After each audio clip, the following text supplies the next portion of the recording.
قیامت کے دن پروٹوکول والا ذکر۔ بسم اللہ الرحمن الرحیم۔ سب جانتے اور مانتے ہیں کہ ایک دن مرنا ہے اور دوبارہ جی کر اللہ کی بارگاہ میں پیش ہونا ہے۔ جو یہ عقیدہ نہیں رکھتے وہ بھی قیامت والے دن حساب و کتاب کے سارے معاملے اپنی آنکھوں سے دیکھ لیں گے۔ صورت قیامت کے دن کی ہولناکی اور سختی ہر شخص جانتا ہے۔ بد تو بد رہے، بڑے بڑے نیکوکار بھی اس دن بہت فکر مند ہوں گے، لیکن جو شخص شرک و بدعت اور حرام سے بچ کر ان مبارک کلمات کو پڑھتا رہا ہوگا تو یہ مبارک کلمات ایسے شخص کے لیے نجات اور قیامت والے دن اعلیٰ درجات کا باعث بن جائیں گے۔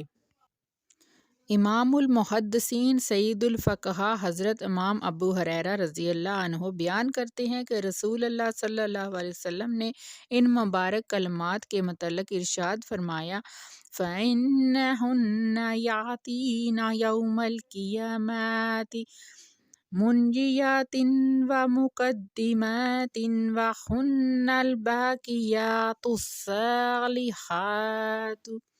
بلا شبہ یہ کلمات قیامت والے دن اس حال میں آئیں گے کہ وہ پڑھنے والوں کو نجات دلانے والے ہوں گے، مومن بندے کے آگے ہونے والے ہوں گے، درجات میں اس کو آگے کرنے والے ہوں گے، اور یہی کلمات بڑی باقی رہنے والی نیکیاں ہیں۔ اللہ اکبر۔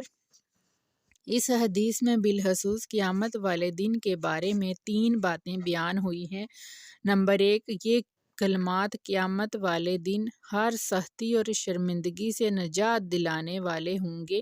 قیامت کی مشکل سے مشکل گھڑی بھی ان کلمات کی وجہ سے آسان ہو جائے گی۔ نمبر 2، حدیث میں آنے والے لفظ مقدمات کے 2 مفہوم ہو سکتے ہیں کہ یہ کلمات مومن کے آگے آگے ہوں گے، بطور پروٹوکول مومن کے ساتھ رہیں گے، یا اس کا دوسرا مفہوم یہ ہے کہ مومن کو قیامت والے دن درجات کی بلندی اور عزت میں آگے کرنے والے ہوں گے۔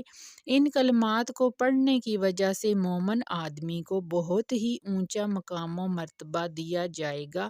نمبر 3، اور یہ کلمات باقی رہنے والی نیکیاں ہیں، یعنی کہ ان کلمات کی برکت جہاں دنیا میں حاصل ہوتی ہے، وہاں ان کلمات کی وجہ سے قیامت والے دن بھی بہت سی برکتوں سے نوازا جائے گا، اور یہ کلمات مومن کے لیے باعث جنت ہوں گے۔